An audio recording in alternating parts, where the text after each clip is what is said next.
I'm going to hit.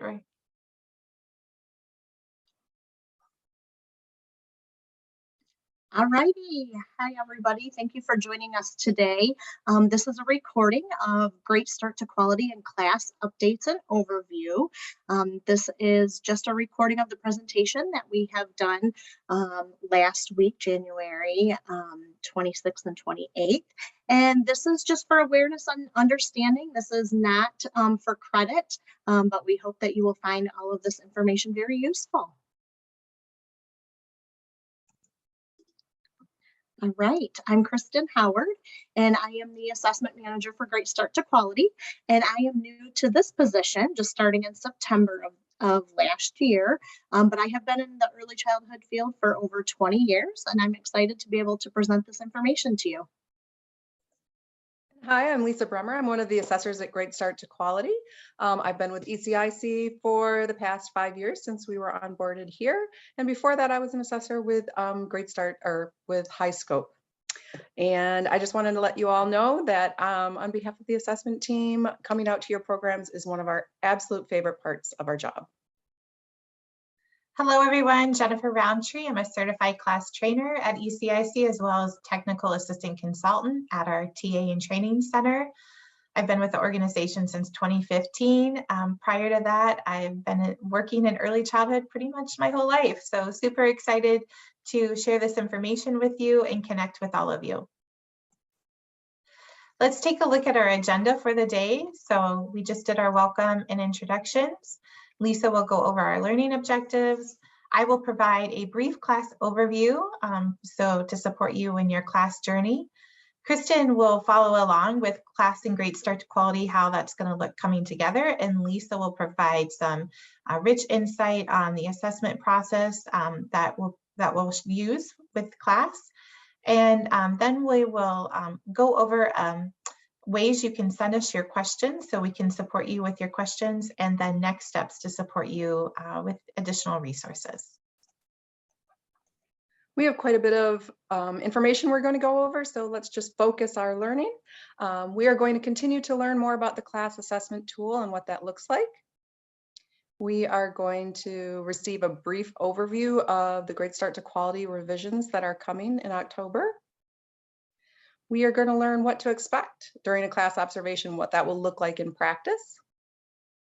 We are going to understand how class scores and observation reports will be shared so that we can support you in creating your high quality classroom settings and programs. And we are going to make sure that you have our contact information so you can ask questions about class implementation and our revisions that are coming. And then we're going to also review the class implementation timeline for the Great Start revisions and training plan so you know what's coming when. All righty. So as many of you have probably heard, we have a new model coming. It's a new quality improvement process, and that will be in place in October of 2022. Although the exact launch date has not been set yet, we do know that it will happen in October. And just want to call out that this new model is calling out that quality improvement is a process.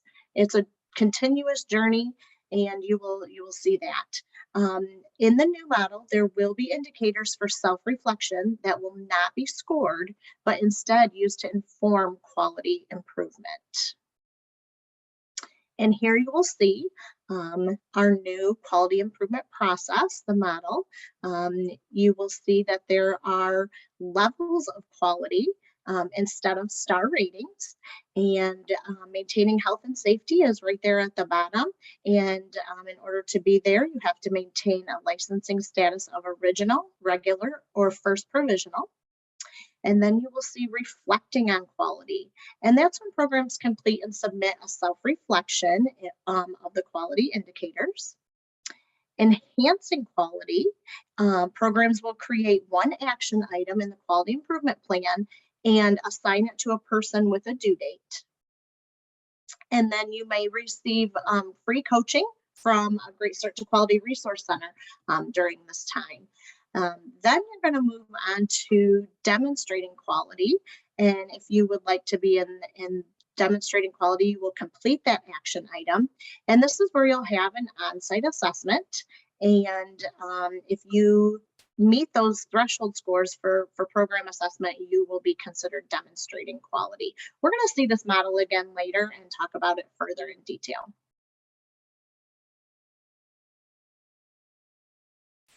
Thanks, Kristen. So now I'm going to provide a brief overview of some additional class information to support you in your class learning and journey.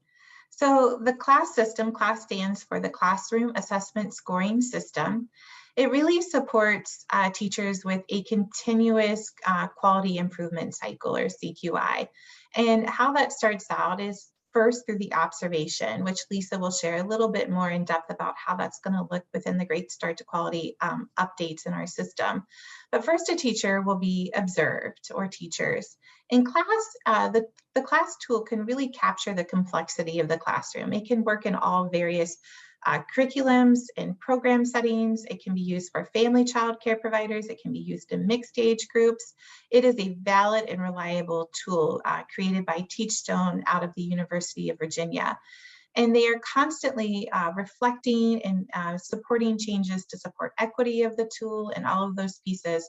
So the class really supports in that observation piece really to collect that data that then will lead to those coaching conversations, either with an administrator or through the Great Start to Quality network of coaches, to really help a teacher identify areas in which they would like to see some potential growth. And that then feeds into the learn section of class.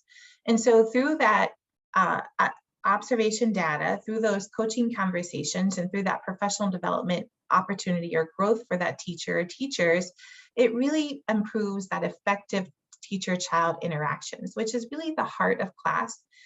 Class is based off of the attachment theory. And so what we know is that when children feel that close connection, those relationships forming with that teacher or teacher, it helps them flourish in that classroom setting or environment.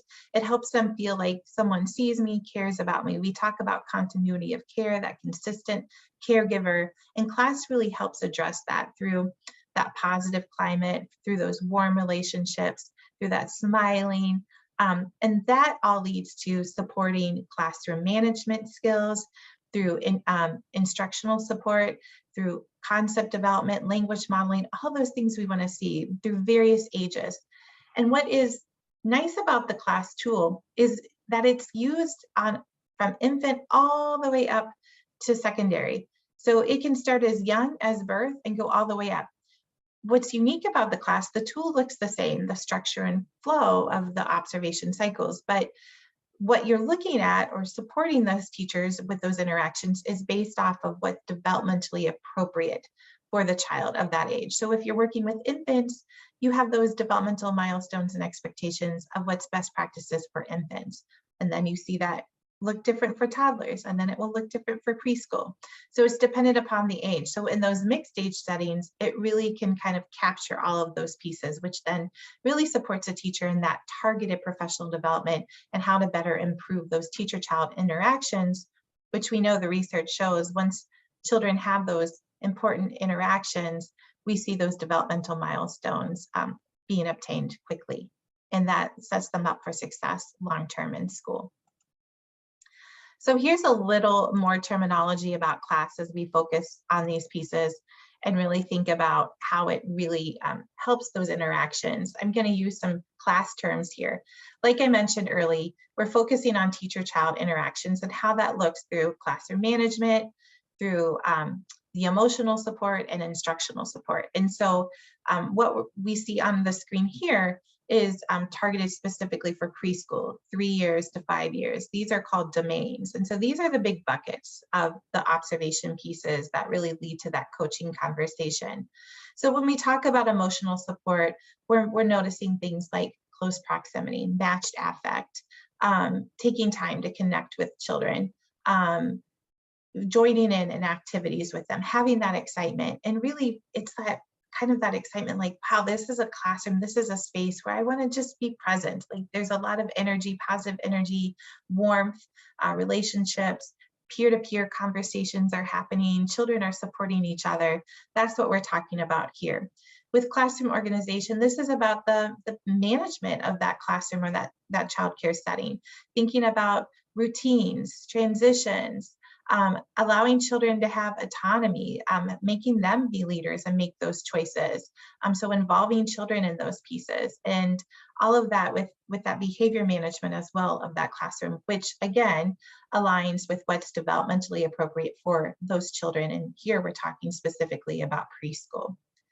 And then with instructional support, we're talking about digging deeper into the learning piece. So yes, those warm relationships are great and that behavior management is wonderful, but the instructional support is where that learning is really happening, that concept development is being supported, that quality of feedback, those serve and return actions that teacher is providing, that language modeling, introducing advanced language, self-talk, parallel talk, all of these things put together in these domains really support that big goal of those teacher-child interactions and what is developmentally appropriate for that child in that setting and based upon their age. And so when you look at this image here of this teacher engaged, interacting with these children, smiling, the children all participating, the close proximity, this kind of covers and supports like this visual of what we're talking about with class, of how that classroom or that childcare setting, that engagement, it's really important in class. We know that quality curriculums are very important, and that classroom environment, we always say the classroom environment's like the third teacher, is so important. And yes, those are all wonderful things, and teacher education and training. And really what we focus on with class is how that teacher, the how of how that teacher takes that curriculum, takes that environment, takes those state standards, takes their learning and puts it all together to create those interactions and creates those rich interactions with those children. So the class supports in the how of putting all those pieces together. So I know that was a brief overview, and we're going to continue to come forward with more trainings on class where we'll get deeper into the knowledge. But some of you might already be familiar with class or wanting to take your training up a notch and get some resources. So I'm going to share some website resources that will be helpful for all of you. So let me go to some places here that will be really helpful in your class journey. So the first one that I want to show, and I apologize as I get there, navigating this. So here we go, is our Great Start to Quality page. So if you go to greatstarttoquality.org, this is our landing page for Great Start to Quality, and you click on the What's Next tab. There will be a drop down here, and you can click right on Class Will Replace PQA. This is where you'll find all of the most current resources that our team is sharing to support you in your class learning. You'll find a brief overview about why class. You will learn some similarities and differences. We have some crosswalks on here. The new threshold scores for the new model are here, as well as additional resources. This recording of this training is on this side as well. And then we did a training in the late summer, our very first training that we brought forward about Great Start to Quality in class. And so that will be available as well. We also have our assessment at ECIC email here, which we continue to want to hear from you. So you can just go here to send us an email with any questions, and then just more information to come. You can also sign up for our listserv on this page or follow our Facebook page for the most current updates. So this is a wonderful way of thinking about those resources and how that ties into Great Start to Quality. I do want to show you on this page, when you go to the Why class, if you are interested in learning more, this link here, by clicking here, will take you directly to Teachstone's website, where you can access a free ebook, Why class. So you just put your information here, and then you'll have access to this Why class ebook, which will be really helpful. Another resource that I want to show everyone here, and let me get there, is if you go directly to the Teachstone website, and in fact, if you go to teachstone.com/resources, as you see on my screen, you can access all of Teachstone's resources, and you can search by topic, you can search by your role, you can search by language if you would like them in the Spanish version. So you'll have access to all their webinar recordings, their podcast, resources, research about class. There's many multitudes of things that can support you in your class learning. So this is a great page. Again, this is teachstone.com/resources to support you.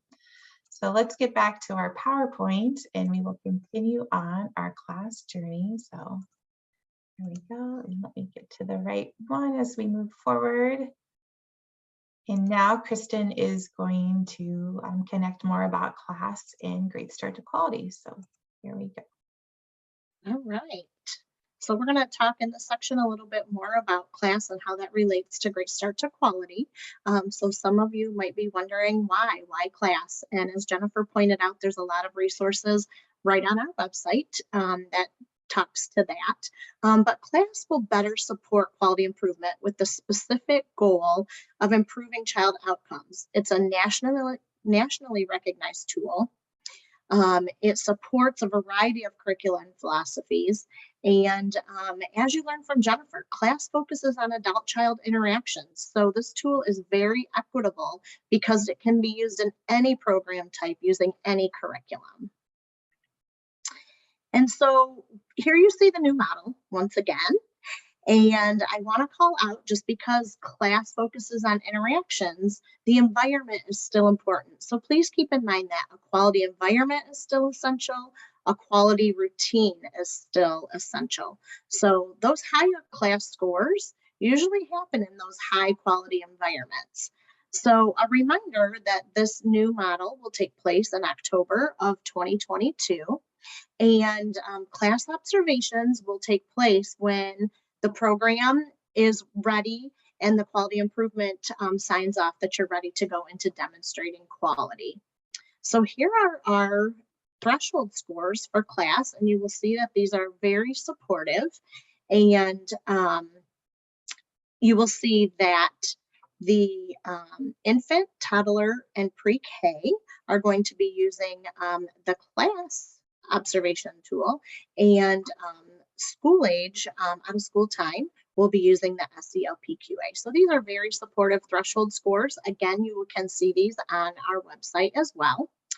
And I do want to call out that school age programs are still going to need that on-site assessment. So please notice that that SELPQA is going to be used for those out of school time only programs. Alrighty, so now we're going to be moving into programs that have multiple classrooms. So the way that the number of assessments a program will receive will not change from what's true today. Each age group served must be assessed, as well as 1/3 of the total number of classrooms. Classrooms will still be selected randomly. And again, calling out that school age classrooms within an early childhood program will now receive an on-site assessment as well, which is a little bit of a change. So please make note of that. Some people might be wondering about approved assessors. Approved assessors will still be able to be used with the new model in the fall of 2022. Now, we don't have all the details yet for approved assessors for the class observations, but we do know that approved assessors will be able to be used in early Head Start, and GSRP programs.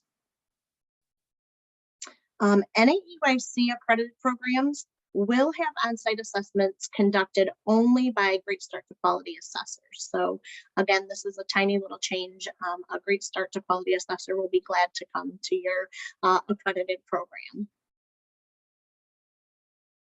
And we want to let you know that our assessment team will be coming out in the spring and summer of this year to help prepare for that official transition. So if you are interested in having a class observation done at your program, you will see again our email assessment at ecic4kids.org.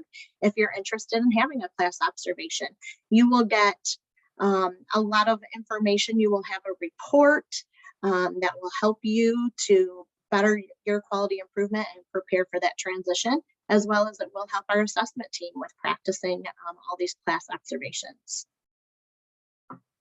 So some important information to point out, programs are now unable to postpone on-site assessment. So if you're coming through the process, your options right now are to continue on that journey and get your PQA, your on-site assessment, or opt out of that. So we are no longer doing postponements.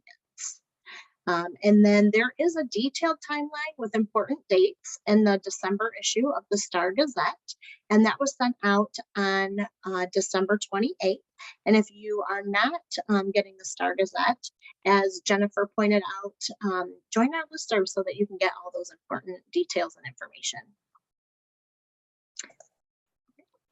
All right, and we're going to talk a little bit about the observation and what that looks like. So for those of you that have had a PQA, a class observation will look different than a PQA observation. PQA observations usually begin when children start arriving, and then they continue straight through until lunchtime or nap time. And then there's even an interview process at the end for questions about things that we can't see. A class observation will start when the daily activities begin. We no longer need to see arrivals. So it's going to start when the main parts of your day start. And the starting time is going to depend on each individual program schedule, when your daily activities start, if they start at 8, 8:30, 9. And a class observation is going to consist of cycles. One cycle is 20 minutes of observing, and then we're going to take 10 minutes to score. So we're going to observe and watch for 10 minutes. Or for 20 minutes, excuse me, and then we are going to sneak off to the side or sit quietly or step out into the hallway, and we're going to score that 20 minutes. Each observation itself will consist of 4 to 6 cycles of that observing scoring. So what this will look like in practice is your assessor will arrive, will briefly greet the teachers or the providers, and then we'll just find a quiet place to sit in the classroom or the care space. For the PQA, we used to wander around a little bit. We used to look at your environment and your catalog, your materials. We're no longer going to do that. We're just going to go right into finding that quiet place to sit, observe, record notes for 20 minutes, step out, take that 10 minutes to score, and then come back to start our next 20 minutes of observation. What will be helpful for programs is if they can designate or find a quiet table or a spot outside of, but close to the classroom or care space where we can sit and go through our notes and use our score sheets. That might be a hallway with a small table, a dining room or kitchen table, or maybe an empty room nearby. Preferably it would be outside of the space, away from the children in the business. The children like to talk to us sometimes or come up and check out what we're doing. And while we love that, when we only have that 10 minutes of scoring, it can make it a little difficult. But if there really isn't a spot like that, or if you maybe have children in the classroom or your program that you know that's going to be extremely distracting and that's going to create a really difficult morning for them and for you, please let us know that, and we'll just stay in a quiet corner of that classroom or care space and score there. So again, that's 4 to 6 cycles of 20 minutes of observing, 10 minutes of scoring. And it's really helpful just for everyone to know that, because you can talk to the children ahead of time. Because we move in and out of the classroom, if children know that ahead of time, maybe it'll be less distracting. We do our best to move quietly. We did notice during the pilot that children did look up and kind of wonder what's happening as we moved in and out, but by the second or third cycle, they became so used to it, they didn't even seem to glance up. So we're hopeful that will be helpful. The 4 to 6 cycles means we'll be at the program for approximately 3 hours of observation time, but it might be longer if outside time or nap time is in that 3-hour time frame. And it just depends on the age being observed, because the tools have different guidelines. So a preschool class observation does not score nap time or outside time, but an infant or a toddler class observation, while we still don't score nap time, we can score outside time. And these are the class parameters. That's the validity of the tool.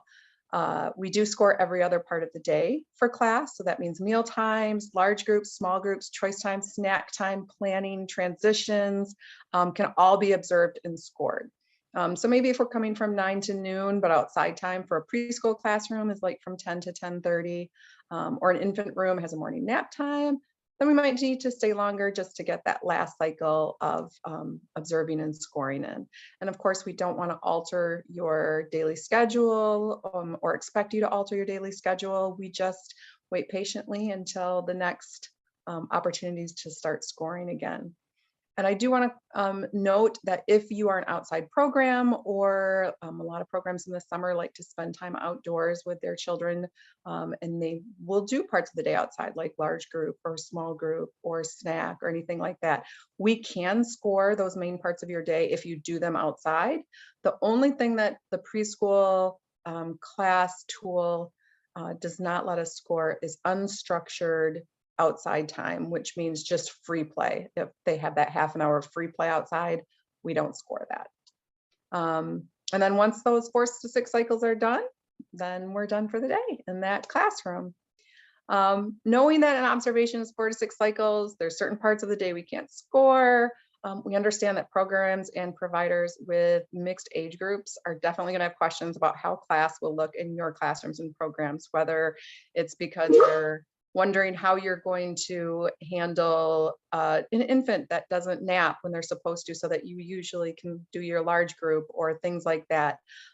We are really looking at how to do those observations and work those cycles and those reports so that you'll have the most benefit from that. So we're still practicing, we're still looking at all those parts and pieces, and as soon as we have that information, we'll share that out. And a little bit about class and assessors. While class may be new as a great start to quality tool, I want to assure you that class is not new to the assessment team. Assessors have been trained and reliable in class since 2019.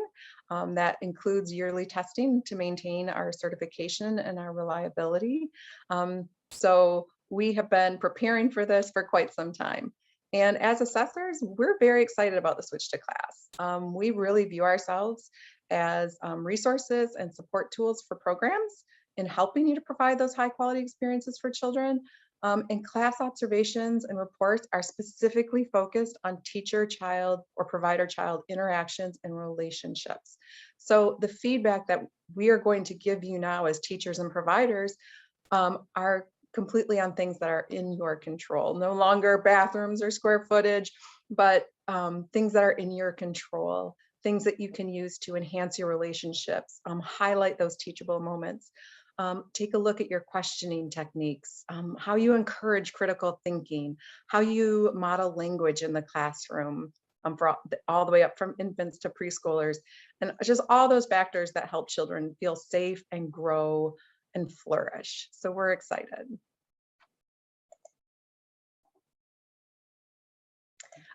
We are sure that you all have questions, whether it's about the timeline or revisions, or whether it's about class itself and how that's going to look and what the reports are going to give you in information. Many things. So we are going to give you some information towards the end of this webinar about how to contact us so that you can ask those questions and receive the information you'd like. Alrighty, so what's next? We're going to talk next about preparing for that transition and how we can support you. Make sure that you're checking out our Class Will Replace PQA page on the Great Start to Quality website that Jennifer had pointed out earlier. Again, it's greatstarttoquality.org. And then what's next? Go to the Class Will Replace PQA page, and you can find information about why the change, the link to Teachstone's website, and we're always going to be adding new information there. So you might want to make that a favorite and check it out frequently for your information. And then reminders that the change will not occur until October of 2022.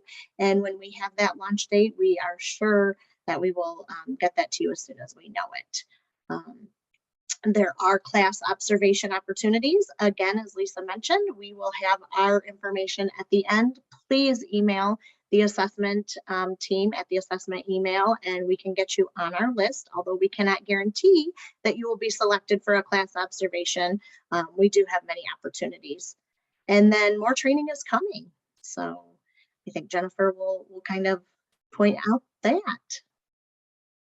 Yeah, absolutely, Kristen. So again, with some continued supports, because we know you want information and you're eager to learn more about class and how it's going to look in Great Start to Quality, and you want to be successful, right? So we will continue to bring these trainings forward. We will have one in the spring, date to be determined yet, and one in the summer, where we'll dig a little deeper into more class knowledge and resources for all of you. Please make sure you sign up for our monthly Star Gazette and What's Next for Great Start to Quality emails. You can do that on the Class Will Replace PQA webpage that I showed earlier. So you're getting all the current information and updates from our team. And then, as Lisa mentioned, and all of us welcome your questions. We want to hear from you. We know you have questions. You're wondering how this will look if you're a family child care provider, if you have mixed age groups, if you're an outdoor program, all of those things, right? And so please email your questions to assessment@ecic4kids.org, as you see on your screen, and we will respond to you. We're grateful that you're sending those forward, because your questions also help us design our upcoming trainings for all of you to support you on this learning journey. And this is our information. So Kristen's, Jennifer's, and my contact information. So if you would like to contact us directly about something we specifically said, or something that we might specifically be able to help you with. And we just want to take a minute and just say thank you. We understand that you are busy. You are usually in your classrooms or in your childcare duties from morning until sometimes night, sometimes 24 hours. You put in so much work to do your job and to be there for Michigan's children and families.